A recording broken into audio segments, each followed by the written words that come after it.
While you are undoubtedly familiar with this movie, what you might not know is the movie that inspired its creation. One of the movies that was a big influence for you, which is The Cook, The Thief, His Wife, and Her Lover. Ari Aster recants watching this film at a very young age after he had heard how deeply the film had affected his father. This is a film that I saw when I was really young. I was like too young. I was like 12 or 13, yeah.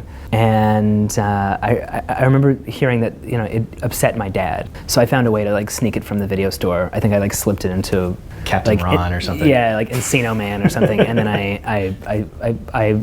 snuck it out and I watched it, and then I instantly regretted it. Like so deeply upsetting. I know that it was an influence on me, and I can't really imagine making a horror film without thinking about The Cook, The Thief, His Wife, and Her Lover.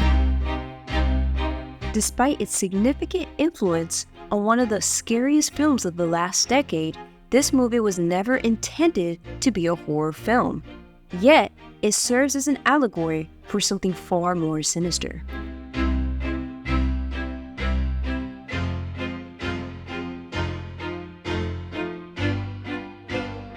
Margaret Thatcher would go on to radically transform Britain.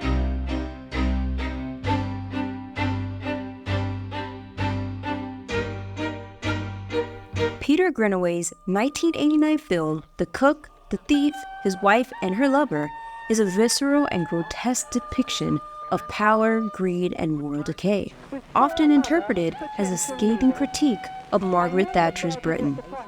Through its vivid imagery, complex characters, and symbolic narrative, the film challenges and denounces the economic and social policies of Thatcher's era. To those waiting with bated breath for that favorite media catchphrase, the U-turn, I have only one thing to say. U-turn if you want to. This essay explores how the film serves as an allegory of anti-Thatcherism, reflecting the director's disdain for the values that Thatcherism represented, and highlighting the tangible effects of her policies on British society. I am Albert Spicker, and I have a heart of gold and a great deal of money to match. Albert Spica, portrayed by Michael Gambon, is the quintessential figure of unchecked greed and brutality. Reading gives you indigestion, didn't you know that? As a gangster who takes over an upscale restaurant, Spica embodies the worst excesses of Thatcherite capitalism. His violent and oppressive behavior towards others in the restaurant mirrors the harsh realities of the free market that Thatcher championed. I do what I like to a woman. This is particularly evident in the way Spica treats the restaurant's staff and patrons, reflecting the disregard for the working class seen during the Thatcher era. In this community, apart from mining, there's nothing. There is absolutely nothing for the men to do. Thatcher's privatization policies, which saw state-owned industries like British Telecom and British Gas sold off to private investors, led to significant job losses and wealth concentration among the affluent. Between 1979 and 1990, approximately 600,000 jobs were lost in the industries that were privatized. In the film, Spica's hostile takeover of the restaurant can be seen as a metaphor for these privatization efforts, with Spica representing the ruthless capitalists who benefited at the expense of workers. I represent quality around here, boss. My name is known for it. I offer quality and protection.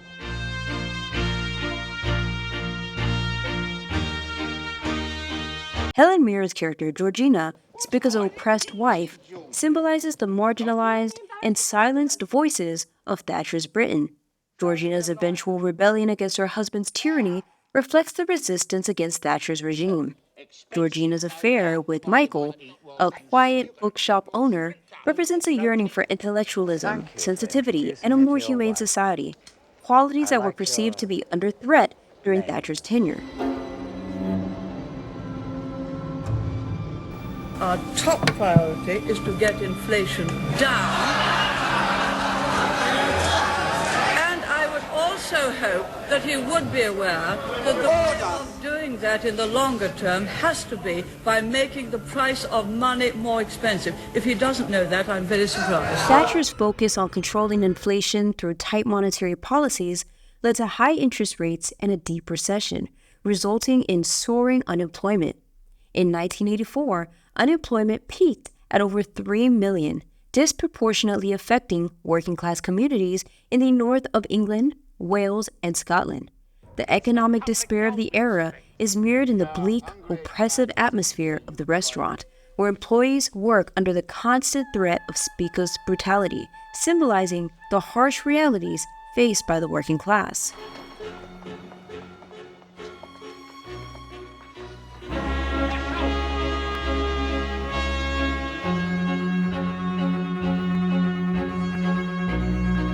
The film's visual style is opulent yet grotesque.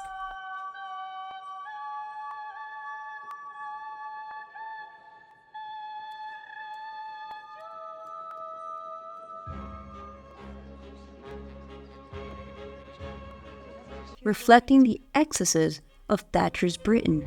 The lavish banquets with their sumptuous yet repulsive displays of food serve as a metaphor for the gluttony and moral bankruptcy of Thatcherite capitalism.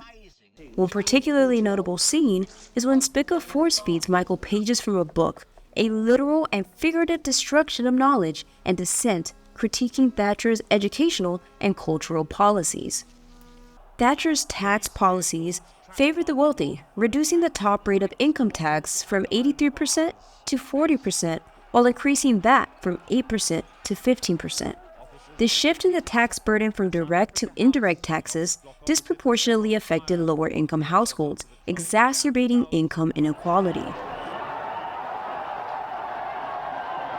The extravagant excesses of Spica and his cronies contrast sharply with the suffering of Georgina and Michael, symbolizing the widening gap between the rich and the poor during this era.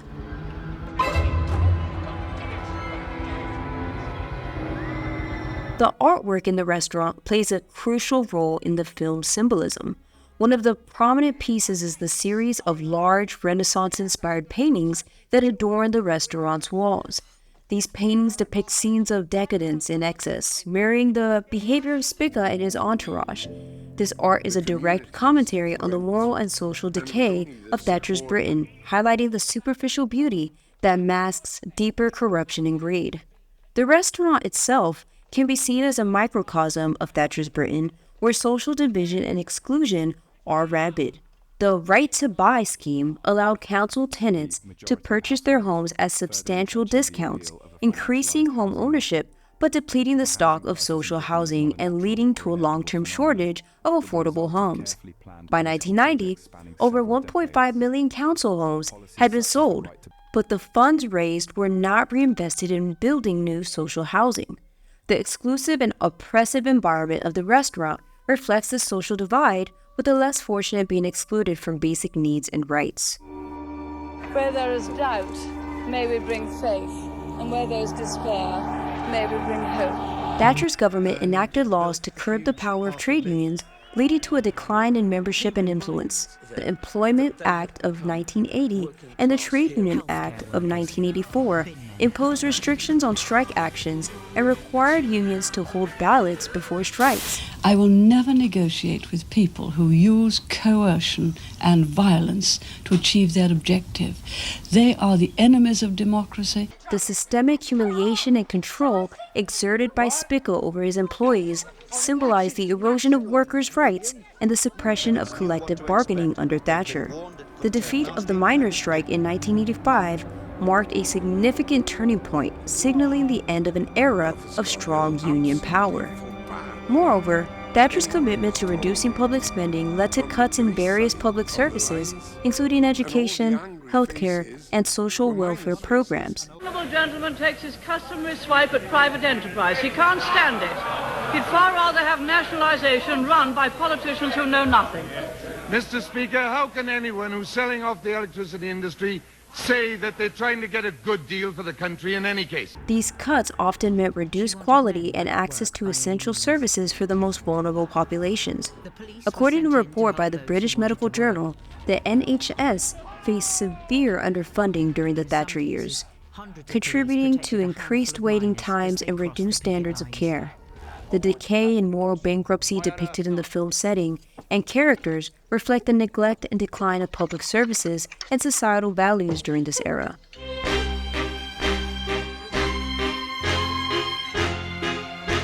The The film's ending, where Georgina serves her dead lover Michael as a roasted dish to Spica, culminating in her shooting Spica, can be seen as a reclaiming of power and a denouncement of the cannibalistic nature of Thatcher's policies. It suggests a cathartic yet tragic overthrow of tyranny, a symbolic hope for the end of oppressive governance. This climactic scene encapsulates the film's critique and the social economic injustices perpetuated by Thatcherism.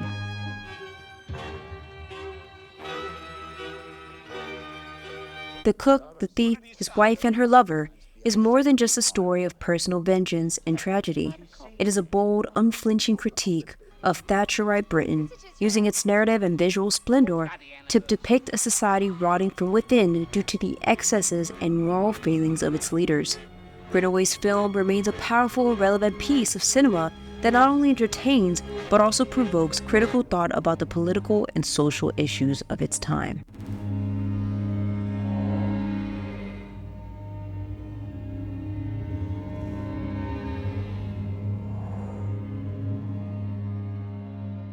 Thank you for tuning in. If you enjoyed this video, please give us a like or subscribe.